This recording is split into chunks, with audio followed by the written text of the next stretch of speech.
మీ పిల్లలు ఏమన్నా వేరే ఊర్లో ఉండే వాళ్ళు ఉన్నారు, అట్లా వాళ్ళంతా రాసుకున్నారా?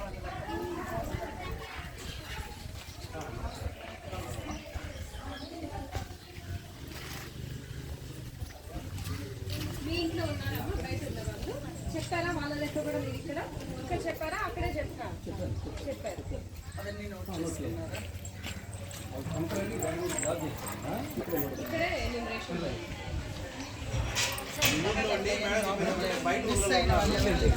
వాళ్ళు బయట ఊళ్ళలో జనాభా లెక్కల్లో ఉంటే రిజిస్టర్ అయిండాల, ఆ విషయం మనకు చెప్పాలా. ఆడ కాలేదంటే ఇక్కడ రిజిస్టర్ కావాలా. జనాభా లెక్కలో కంపల్సరీ ఉంటేనే మీ గ్రామంలో ఎంతమంది ఉన్నారని లెక్క తెలుస్తుంది. మీ గ్రామంలో ఎంతమంది ఉన్నారంటేనే మీ పంచాయతీ డబ్బులు వస్తాయి. మీ అభివృద్ధి పనులు కావాలంటే ఎంతమంది ఉన్నారనే లెక్కలు కంపల్సరీగా గవర్నమెంట్ లెక్కల్లో ఉండాలి. రేపు పొద్దున మీ పిల్లలు ఇక్కడ లేరనుకో, ఇక్కడ లెక్కలో ఎక్కరు కదా. ఇప్పుడు బెంగళూరులో ఉంటారు, అక్కడ జనాభా లెక్కల్లో ఉండరు. కాబట్టి వాళ్ళకి ఇక్కడ రేపు ఏదైనా కొనుక్కోవాలన్నా లేకపోతే ఇంకేదైనా మన స్కీమ్ కావాలన్నా వాళ్ళ ఎలిజిబిలిటీ ఉండదు. కాబట్టి ఎక్కడో ఒక చోట జనాభా లెక్కల్లో వాళ్ళు ఎక్కువ ఉండాలి. అది క్లియర్గా కనుక్కోండి మీ పిల్లల్ని, అక్కడ ఎక్కించినారా లేదా. ఒకవేళ ఎక్కించకుండా ఉంటే ఇక్కడ వీళ్ళకి చెప్తే ఎక్కించేస్తారు. అది చేయాల్సింది. ఓకేనా? అందరికి అర్థమైందా?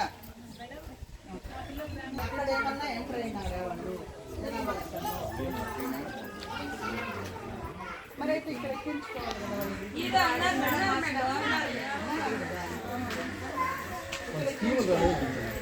లెక్కలో ఉండాలి, ఎక్కడో ఒక చోట ఉండాలి. అందరు కూడా చెప్పినట్టుగానే ఇక్కడ రాదు కదా, ఇక్కడ రాదు. మీకు అక్కడ ఏదైనా ఉంటే అక్కడ తీసుకోవాలి. మీ అమ్మ కూడా 3 పాయింట్లు ఇంతకుముందు చెప్పినాం. వివో మీటింగ్లో అన్నింటిలో తీర్మానం కూడా రాయించాము. అన్ని గ్రామ సమైక్య మీటింగ్లో కూడా రాయించాం 3 పాయింట్లు. ఒకటి, మనిషి పుట్టినప్పుడు, పెళ్లి చేసుకున్నప్పుడు, చనిపోయినప్పుడు 3 సార్లు కూడా registration compulsory. Birth certificate, marriage certificate, death certificate compulsory. So అది రిజిస్ట్రేషన్ కంపల్సరీ చేసుకోవాలి. డెత్ అనేది ఎక్కడ వస్తుందంటే ఎక్కడ చనిపోతే అక్కడే వస్తుంది. ఏ ఊర్లో చనిపోతే ఆ ఊర్లోనే డెత్ సర్టిఫికేట్, కానీ ఖచ్చితంగా నమోదు చేసుకోవాలా. బర్త్ నమోదు చేసుకోవాలా, మ్యారేజ్ నమోదు చేసుకోవాలా. మళ్ళీ 3వ పాయింట్ అంటే ముఖ్యమైన పాయింట్, మీ అందరికీ కూడా 2 రకాల ఇన్సూరెన్స్ ఉన్నాయి. అన్ని బ్యాంకుల్లో ఏ బ్యాంకులో అకౌంట్ ఉన్నా, ఎంతమందికి అకౌంట్ ఉన్నా, మీ ఇంట్లో ఎంతమందికి అకౌంట్ ఉంటే అంతమందికి కూడా ఇన్సూరెన్స్ కవరేజ్ వస్తుంది 18 దాటిన వాళ్ళకి. దానికి సంవత్సరానికి కట్టేది 20 రూపాయలు మాత్రమే. అది మనం కట్టే పని లేదు. డిక్లరేషన్ రాయిస్తే ఆటోమేటిక్గా బ్యాంకులో డబ్బులు ఉంటే 20 రూపాయలు సంవత్సరానికి ఒకసారి కట్ చేసుకుంటారు. 2 లక్షల రూపాయలు ఇన్సూరెన్స్ కవరేజ్ అవుతుంది. రెండోది వచ్చి 4 లక్షల, దానికి ఒక 2 లక్షల రూపాయలు ఇన్సూరెన్స్ కవరేజ్ అవుతుంది. సో ఒకటి 70 ఏళ్ళు అవుతుంది, రెండోది వచ్చి 58 ఏళ్ళు అవుతుంది.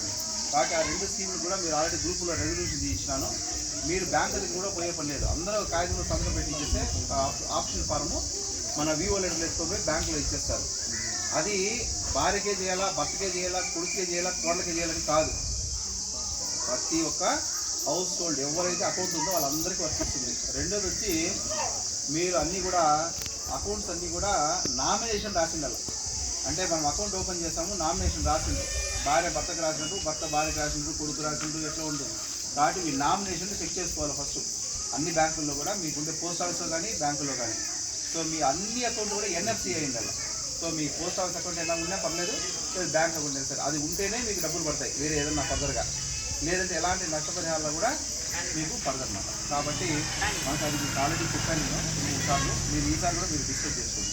ఒకటి ఇన్సూరెన్స్ గురించి. ఇంకా పోస్ట్ ఆఫీస్ ఇంకొక స్కీమ్ ఉంది, 850 రూపాయల స్కీమ్ ఉంది. అంటే 1 కేజీ మటన్ కూడా రాదు. అది ఆ 850 రూపాయలకి 15 లక్షల రూపాయలు ఇన్సూరెన్స్ ఉంటుంది. దానికి ఎవరు ఏజెంట్ ఉండరు. మనం పోయి పోస్ట్ ఆఫీస్లో అడిగి చేసుకోవాలి.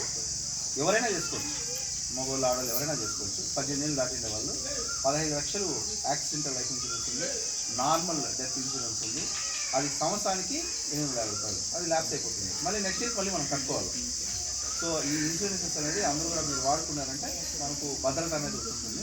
రెండోది గ్రూప్ సమావేశాలకు మాత్రం ఎవరు గైర్హాజరు కాకుండా ఖచ్చితంగా హాజరు కండి. ఊరికి సంబంధించిన విషయాలను కూడా చర్చించుకోండి. మీ అందరికీ ధన్యవాదాలు.